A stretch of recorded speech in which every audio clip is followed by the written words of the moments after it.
All right, now let's go test this out. Let's put the pedal to the metal. Let's take some bumps, take some curbs, the bendies. Let's put it to work and see what we've got. This is the all-new 2025 Ford Maverick LOBO truck. And well, in this little things matter, especially in this world that we live in today, where we're very much accustomed to a great deal of ease and comfort. You know, we want our food right away, so we microwave it. Heck, we eat ultra processed food because we want it now. We don't want it to spoil. So little things really do matter to the consumer today. And that's why we're going to be covering all the little things. And I think the Ford Maverick here, the LOBO, does all the little things right, if you like the styling.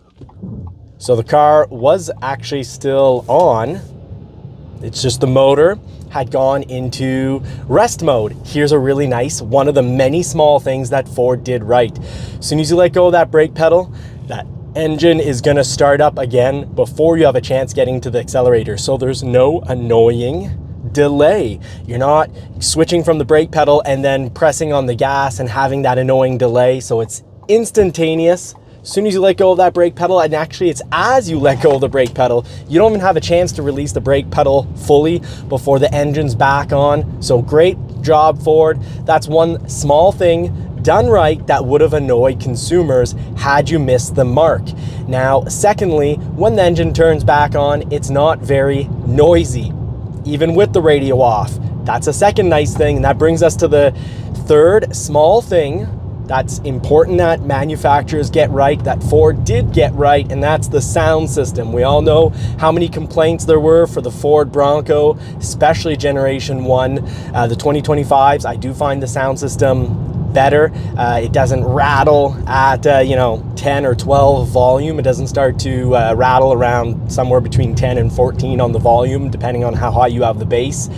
The sound system on the Ford Maverick, at least the LOBO, is very good. And if I recall, we tested out the Lariat, the sound system is excellent. And on a standard XL or XLT, the sound system is very good. So Ford has provided a very nice sound system. Again, it's a small element that makes a big difference because consumers want all the small things done right. Now, speaking of small things done right, I think it's smart. You see the LOBO being written into the seats. I think that's a nice little touch. It's a small detail, but it makes a big difference. I wish my Porsche 911 had the Porsche 911 crest on the headrest like some do, but it doesn't. Small things. Colored seat belts that you can now get on a Mustang GT. Small thing done right. Now, more about small things. One thing that's not small is the speed reading. I can easily tell I'm doing 62 kilometers an hour because, well, it's about an inch in the dash. And that's a 12-inch dash that we've got behind the steering wheel, and it does a great job because it doesn't overcomplicate things. You have like this semi-calm mode where really you just see what direction you're going in and you see the speed you're going. I really like that. And down below you have the gears, where you are in the transmission, park, reverse, neutral, D or manual mode, which is pretty neat. Small detail, but very cool. You can paddle shift the LOBO with its 7-speed transmission, 238 horsepower and 277 pound-feet of torque. And this is nice. See those bumps? Big speed bump, 26 kilometers an hour, no issues. I actually have to stop with the Shelby, and with the Porsche 911, I can be going about 10, max 15 kilometers an hour. So about 10 miles maximum in a Porsche 911, even though that is a sport luxury vehicle. Now, this may not have heated seats, but that's nice. It makes for a smaller price. So small does matter. Smaller price, this is 44,500 Canadian. So the LOBO basically starts off pretty much very close to where you'd get an XLT, but you do have the ActiveX seats, which I really like. The comfort is nice. Now, the length of the bench. I know Mavericks are meant to be inexpensive, but I certainly wouldn't mind a little extender. I'm not that tall. And well, I'm about 5 inches from my knees. So I can only imagine someone that's about 6'4" might feel like there's a bit of seat length missing, but I'm not 6'4", so I can attest to that. No matter what, your buns are still gonna be on the seat, and that's what matters. I really like the small touches. They replaced the orange with blue. That's very nice. And that's true of the XLT as well. So no more orange interior, and the interior, while it's still very plasticky, even the seats, heck, Activix is reused plastic, but it's extremely durable. It's not like leather, cheap leather. Cheap leather is actually just a fine paper thin layer of leather glued to cloth. That is actually really bad. Takes the bumps really, really well. Lots of comfort, feeling somewhere between a truck and an SUV when it comes to comfort. But back to the leather, story of leather. Previously in automobile history, some manufacturers, to save money, and you might have a couch or know someone who has a couch that was built this way, they take paper thin, like tracing paper thin leather, they cut it, they paste it onto cloth, and that will, with time, deteriorate and create little flakes that just flake off on everything. That's bad. This Activix material is going to be durable. It feels like leather. It's got a really nice touch. It's durable, and it's really good at taking my body temperature, because today it's a coolish day outside, but the seat is basically just setting itself up to the same temperature as my body. So I'm not getting hot on this. I'm not cold on it. So nice. No issues there. 12-inch screen behind. The 12-inch screen behind the steering wheel is kind of a big deal. That's a big screen. It displays everything really nicely. Now, if you prefer clusters, that might be one of those small little differences that actually irritate you, but I love it. I'm more of a cluster gauge guy. I like my traditional gauges. I prefer them usually, but I really like this 12-inch screen because, well, it can be either very complex, showing you a whole lot of information, or very simplistic, showing you minimal information. So you can have an overload of information, or if you just want your eyes to be able to relax and focus on the road, no distractions, you've got that too. So well thought out there. Now we're gonna go through this very, very, very bumpy turn that we always go through. So let's catch that right here. All right, going through the bumpy turn, composed. Very little body roll, but stay tuned. We've got a much better body roll test coming up. So handling this very bumpy road, lots of cracks, handling it pretty good, not feeling much through the seat, hearing a little bit from the suspension, but that's fine. It's working pretty hard. Let's go jump into the roundabout here.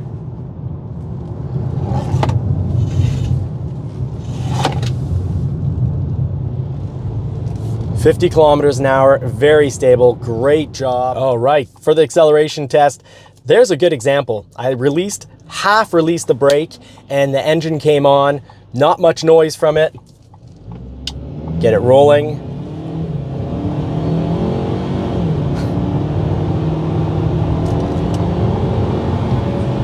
Okay, that's fast. That's no complaints. That has some good, very good acceleration. Not excellent if we're going to compare it to a Mustang GT, but I mean, if we're going to compare it to anything in its category, that is very good. The 238 horsepower, 277 pound-feet of torque, doing great. It seemed more really linear. I didn't really feel any differences. There wasn't any, forward back in between, shift of weight in between gears. So went through those gears really smoothly. Didn't seem mixed up or confused about what gear to be in. The truck knew what my goal was, and now was accelerating, and it did it well. Very well for its category. Mind you, if you're shopping just, across, really you just say my budget is, let's say, 50,000 Canadian. Well, if your goal is to go fast, maybe get a used sports car. But I mean, for a truck or an SUV, that was very good. Not disappointed. I'm a little spoiled though, because, well, I have a Ford F-150 Tremor with the 3.5 liter EcoBoost. It certainly doesn't compare to 400 horsepower and 500 pound-feet of torque. The F-150 EcoBoost, 3.5 liter EcoBoost engine really kicks you back in the seat, and actually at that, not many people, don't be fooled. The 2.7 liter at Ford will also really kick you back in the seat. 400 pound-feet of torque, it really does the job. Now, just because this is lighter, roughly 3,700 pounds, doesn't mean that I'm sitting back saying, wow, this feels just like an F-150. No, it doesn't. But it also feels like $35,000 less than my Ford F-150 Tremor. So other than the fact that I got a wild deal on my Ford F-150, bought a 2024 in October 2024, so that came with a nice big juicy rebate. And right now the big promotion is 0% interest on 72 months, so also very interesting. So I'm really liking the Ford Maverick. This probably would be my truck if we didn't have a huge baby seat and like having a ton of space. But this is a very smart choice. It's a choice that I think people will love. And how do you really know if you're gonna love it? Well, go out and test one. Really, I think watching review videos, it's great. It's a great starting point, but the finishing point needs to be a road test. So I highly recommend the road test, folks. Take it out for a drive, and I really don't think you're gonna be disappointed for the price. This is a lot of truck. The bed is usable. Yes, it's a 4.5-foot box, but it's very usable if you're willing to just, put the tailgate down in half position. You can get 4x8s in there. The acceleration, when you're driving, I don't hear very much engine noise. Unless I'm accelerating, I don't hear any engine noise, and that's nice.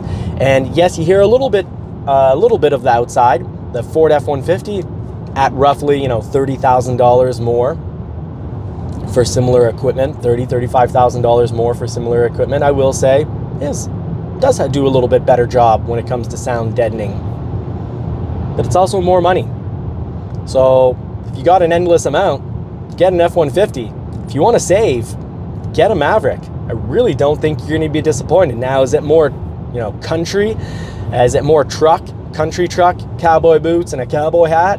Or is it more city? Well, if you get the Lobo, I think it has more of a city urban look to it. If you want more of a country look, you could always get a Tremor or a Lariat XLT. There's a Ford Maverick, I think, for everyone. They've done all the little things right. Even the touchscreen. Yes, it's a little angled. It's a small detail. Some might say, oh, I don't like it. It's a little angled towards me. I don't like that so much. Well, that's a small detail that on a sunny day you're really going to appreciate. So they really nailed all the little small things.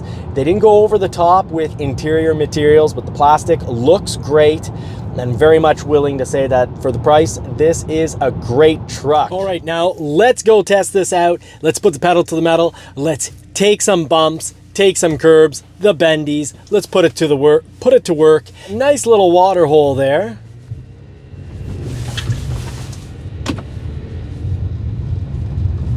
Bit of a rough road here. And we've got comfortable. We've got a comfortable ride. We've got a good comfort rating here. Doing 60 down a dirt road, and I've got nothing that I could possibly complain about. So the Maverick is, yes, everyone describes it. All the reviewers seem to describe it as an urban truck, a city truck. I don't think this is just for city dwellers. I think this is for anyone that wants an affordable truck that can take 1,500 pounds of payload. Now, the Lobo can take 2,000 pounds of towing, so you're not going to get your 4K towing out of this. Same thing with the Tremor, but you've got the hybrid version that you can get in all-wheel drive, and it can tow 4,000 pounds with 4K towing. Or you get the luxury package and it comes with the towing, the hitch, everything you need to tow, not the ball though. However, what you won't have with that is the capacity to tow 4,000 pounds. If you get luxury package, you get a hitch, but it's for 2,000 pounds. Now, the 2-liter can either tow 2,000 pounds, even though it's more powerful, or 4,000 pounds. You still need the 4K towing. So back to this very bumpy road. Maverick is just doing a stellar job of absorbing what isn't, this was once a well-paved road, but it certainly is not a well-paved road now. And I'm not feeling it through the steering wheel. I'm not feeling it in the seat. The seat does a great job of absorbing this harsh road. So the Maverick really is a win when it comes to comfort. So I think this can be your SUV. This can be your truck. You can, 4,000 pounds is still a lot of weight. Now let's put the beans to it here. So rolling 20 kilometers an hour, all the way down, and now we're doing 110. So and I'm gonna slow down now, if you need to pull onto a busy road and you've been waiting for your turn and finally you're like, I think I should have enough space, make sure you do have enough space. But the Maverick isn't going to be something that accelerates real slow and gets everyone to slam on their brakes when you try to merge onto the main busy road. So that is I consider that kind of a safety feature. And if you want more safety features like adaptive cruise control or lane centering, well, you're going to have to go with one of the technology packages. But for me, just regular cruise control works. Let's see. Nice truck, nice interior. I do like lane centering and adaptive cruise control. I've kind of been spoiled by my Ford F-150, but to save a lot of money, I certainly could go with this model, and I've given it gas a few times. So I'm running 12.7 liters per 100 kilometers, and the wipers might be automatic. We'll have to look into that. That would be an awfully nice standard equipment, but it does have blind spot detection, which is really great. So folks, thank you so much. I'll be back with more. Continue watching. Really appreciate the support. Now, small things do really matter, and one small thing that can actually be a pretty huge, major thing is fuel economy. Ford is claiming 9.7 liters per 100 kilometers, mix of city and highway. And that makes for 29 miles per gallon. Well, right now I'm at 7.5, and I just finished going through a 90 zone. And then I went through a 30 zone, went through a 70 zone, and now I'm rolling through town with stop signs back to my house. And actually the 30 zone had speed bumps that I had to slow down for, including the 50 zone. So we've pretty much done all the speeds, and we're at 7.5. So while we did 12.7 liters per 100 kilometers, kind of going pretty quickly, and with accelerations, we can also pull off 7.5 to 8 liters per 100 kilometers. So about 32 to 35 miles per gallon in the 2-liter turbo Lobo with 7-speed. So the sportiest looking of the Ford Maverick. So I'm really happy with the fuel economy. I'm supposed to be getting 9.7 liters or 29 miles per gallon, and I'm getting between 7 to 8 liters per 100 kilometers. So I'm getting about 32 to 35, 36 miles per gallon. That's really quite nice. It's only going up now because I'm in town. And actually, when I was in the 90 zone, or roughly 55 miles per hour, that was the sweet spot of the vehicle, getting much better fuel economy than what would be advertised, because what's advertised for highway is 7.8, and yes, that would be considered very slow highway, but I was getting more like 5 to 6 liters per 100 kilometers, or about 40 miles per gallon. So this is actually really good. This is a really small point that makes a huge difference to a lot of people, and I don't think people are going to be disappointed at all when it comes to Ford Maverick fuel economy. It's a truck. Even if you have a heavy foot, 12.7 liters or about 23 to 25 miles per gallon is still impressive for having a heavy foot. If you normally have a heavy foot in a truck, you're going to do like 20 or even more, 20 liters per 100 kilometers or more. So like 15 miles per gallon. So this has been a really nice, pleasant surprise. A pleasant surprise, yes, but it's left me with more questions than answers. Like, which Maverick would I get? I do like the rally style wheels. I love the lights. I really like the 0 to 60 time of 6.4 seconds with that 7-speed. So it's a special transmission. It's a 7-speed instead of an 8-speed. I'm liking that quite a bit. I love the fact that the torque vectoring rear differential is off a European Focus RS torque vectoring rear diff. Great for sporty driving, great for driving in the snow. However, it's left me with more questions than answers because there's things that I like a little less about the Lobo. Yes, I like those rally inspired wheels. I'm actually a big fan, but I know that that's love or hate for most people. Please comment where you fall on all of that. And I love the lights at night. And don't worry, I will cover the Lobo's special unique lighting as well as overall comparing that to other Mavericks lighting in another video, so make sure you do like, subscribe, and turn bell notifications on. But I'm less of a fan of the Payload coming in at 1,045 pounds, while other Mavericks are at 1,500 pounds. I like less the fact that it can tow only a maximum of 2,000 pounds. You know, it makes the hybrid all-wheel drive with 4K towing option, making it capable of towing 4,000 pounds and having 1,500 pounds of payload, very, very tempting. I love the styling of the Lobo. I love how it drives. That rear diff, like I mentioned, is very cool. I like the fact that it has the 250 horsepower and 277 pound-feet of torque instead of the 238 horsepower of the other 2-liter models. I love the fuel economy of the hybrid, so I'm kind of confused. However, the Lobo interior is by far my favorite for the price. The standard Lobo is incredible. I can't believe they put that interior into the standard Lobo. It is the best value on the market that I know of amongst any manufacturer. Yes, I'll say that again. Best value overall for the entire market. If you like the styling, the interior of that Lobo really makes it high-end for low-end price. And I am a huge fan of the enhanced steering and handling of the Lobo. So what model would you get? Stay tuned. We'll be covering more Maverick in the future. So please do like and subscribe, but most of all, drop a comment. Which Maverick would you get, or would you not consider buying the Maverick altogether? And if so, please let me know why. But if you would consider a Maverick, and even if you wouldn't consider it, let me know, what do you think is the best model? Because I'm really confused, and I think the community as a whole often has trouble which model to pick. Do you go XL with its base look? Do you go standard XLT, or do you throw on the luxury package? You've got the Lobo, you've got the Lariat, you've got 2 trims of Lobo, and I think the base standard trim of the Lobo is the ultimate steal of the deal. It's the steal deal on the market, best deal on the market right now.